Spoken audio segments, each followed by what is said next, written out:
លើនេះព្រះអណ្ដូងសែនជ័យបាទទទួលបានជ័យជំនះទៅលើរកាខ្នងសែនជ័យសេរីឧត្តមនៅជើងទី1ចាព្រះអណ្ដូងបាទសូមគោរពថ្លែងអរគុណដល់លោកអុកញ៉ាតុនឆៃអៀងដែលបានឧបត្ថម្ភថវិកាដល់ទូកងនិងទូកថ្នាក់អន្តរជាតិនៅស្រុកស្រីចន្ទថដែលបានចូលរួមនៅក្នុងកម្មវិធីប្រណាំងចំនួន6ទូកនៅថវិកា1ទូកចំនួន1លានរៀលបាទលោកជំទាវស្រីកំឆយអ្នកតំណាងរាស្ត្រមណ្ឌលកំពង់ចាមបានឧបត្ថម្ភទូកងស្រុកស្រីចន្ទថចំនួន1លានរៀលបាទលោកស៊ីមគង់អភិបាលនៃគណៈអភិបាលស្រុកស្រីចន្ទថបានឧបត្ថម្ភទូកងបតុមពោជុំនីបាទថវិកាចំនួន50,000រៀលនិងឧបត្ថម្ភបាទការផ្សាយផ្ទាល់ចំនួន10,000រៀលផងដែរចាបែកទឹកសំពងប្រងព្រៀតមកទៀតដល់បងប្អូនឯកសន្តាននៃទូកសុខភាពនេះចដែរតែម្ដងដែលយើងបាទសូមគោរពថ្លែងអរគុណដល់អុកញ៉ាលីវាសនាអនុប្រធានក្រុមការងារគណៈបកចុះមូលដ្ឋានខេត្តកំពង់ចាមនិងលោកជំទាវបានឧបត្ថម្ភជូនគណៈកម្មការរៀបចំការប្រណាំងទូកចំនួន2លានរៀល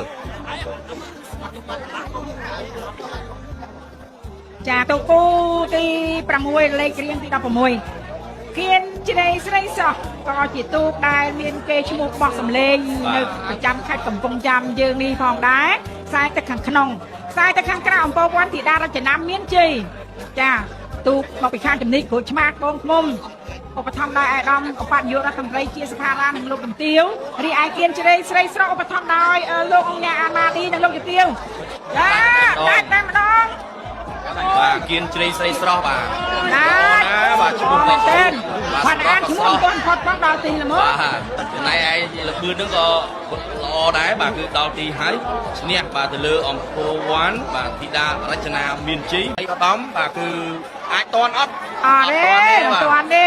ចែកគ្នាឈ្នះហើយម្នាក់មួយជើងបាទរកាខ្នងសែនជ័យសេរីឧត្តម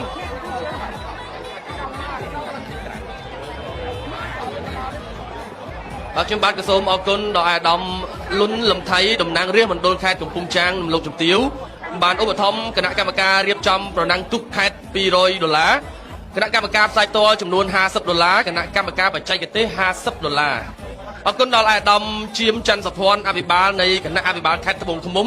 ឧបត្ថម្ភកម្មវិធីប្រណាំងទូកងខេត្តកំពង់ចាមចំនួន10លានរៀលបាទមិញសូមកែតម្រូវបន្តិចគឺព្រះអណ្ដូងសែនជ័យបាទទទួលបានជ័យជំនះទាំងពីរជើងបាទទៅលើរកាខ្នងសែនជ័យសេរីឧត្តម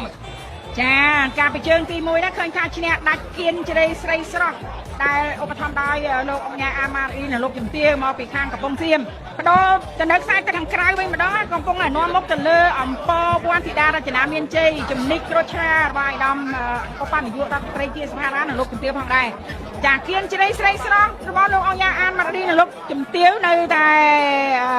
លបឿនដាច់ទៅដែរបាទដាច់ដែរអត់ថមថយទេអត់ថមថយទេមកជឿយួរចាប់ដើមរំភើញ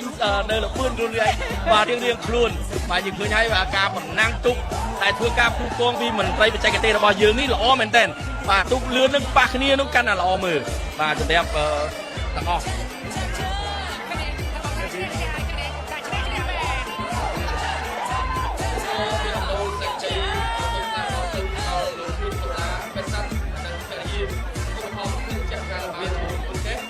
បីសារាយនិងភរិយាឧបត្ថម្ភភេសជ្ជៈខារ៉ាបាវចំនួន1កេសលោកទូចសេហានិងលោកស្រីសួរឌីម៉ង់ឧបត្ថម្ភទឹកសុទ្ធកម្ពុជា10កេសនិងភេសជ្ជៈអាយចំនួន4កេសលោកធួនចុចនិងភរិយាថវិកា100000រៀលលោកជាងសុភិវៈនិងភរិយាថវិកា100000រៀលបាទឥឡូវយើងបន្តទស្សនាគូពិសេសបាទគូទូកវែងរបស់យើងគូទី3ចាឆ្លៀតក្នុងឱកាសដែលគូបន្ទាប់នៃទូកកំពុងតែធ្វើដំណើរសន្សំមកមិនទាន់ដល់កងពាន់ទី2ទេនាងខ្ញុំក៏សូមឆ្លៀតយកឱកាសនេះថ្លែងអំណរគុណដ៏ជ្រាលជ្រៅជូនចំពោះក្រុមហ៊ុនវឌ្ឍនៈដែលបានឧបត្ថម្ភភេសជ្ជៈចាគ្រុឌជូនដល់ទូរទស្សន៍ជាតិកម្ពុជាជាពិសេសក្រុមហ៊ុនវឌ្ឍនៈដែលមានភេសជ្ជៈគ្រុឌបានឧបត្ថម្ភដល់កម្មវិធីប្រដាល់គុណខ្មែររបស់ទូរទស្សន៍ជាតិកម្ពុជាចាទទួលយកធម្មពលជាមួយគ្រុឌដើម្បីបង្កើនភាពស្វាហាប់ជំនួយការចងចាំបន្សាបជាតិស្រវឹង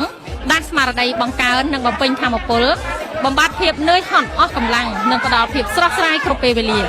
ភេសជ្ជៈបើកម្លាំងគ្រុឌស័ក្តិសមបំផុតសម្រាប់អ្នកដែលបញ្ចេញកម្លាំងពលកម្មខ្លាំងមមាញឹកការងារសិស្សនិស្សិតដែលត្រូវការផ្ចង់ស្មារតីអ្នកធ្វើដំណើរនិងអ្នកបើកបរជាដើមទទួលយកធម្មពលជាមួយគ្រុឌទាំងអស់គ្នា Enjoy Power with គ្រុឌ ឧបត្ថម្ភដល់តែលោកអញ្ញាអានមកឌីលោកអញ្ញាអានមកឌីកាលយើងទី1ទី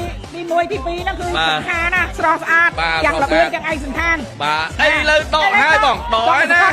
បាទគៀនជ្រៃស្រីស្រស់ឈ្មោះក៏ប្រូដែរណាគៀនជ្រៃស្រីស្រស់បាទមកពីកំពង់សៀមដកឆ្ងាយហើយបាទដកឆ្ងាយមែនទែនបាទកំពុងតែបន្ថែមល្បឿនចំណែកឯបាទដីដោសែនជ័យបារមីព្រះអង្គខ្មៅបាទដែលទទួលបានការឧបត្ថម្ភពីអាដាមអ៊ុំចន្ទាបាននៃគណៈបាលខេត្តកំពង់ចាម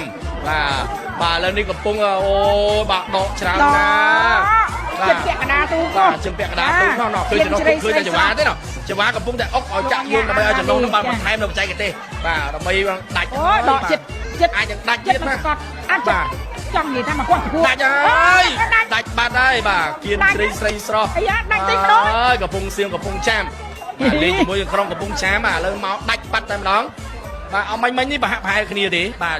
ឃើញថានាំមុខតាមខ្ទង់ពីខ្ទង់ទេបាទឥឡូវមកដល់មុខវេទិកាកិត្តិយសបាទឃើញទូកមុនក្រោយបាត់បាទឥឡូវនេះបាទគឺគៀនស្រីស្រីស្រស់បាទទទួលបានជ័យជំនះហើយបាទទៅលើបាទទូកបាទដីដោះសែនជ័យបារមីព្រះអង្គខ្មៅនៅក្នុងជើងទី3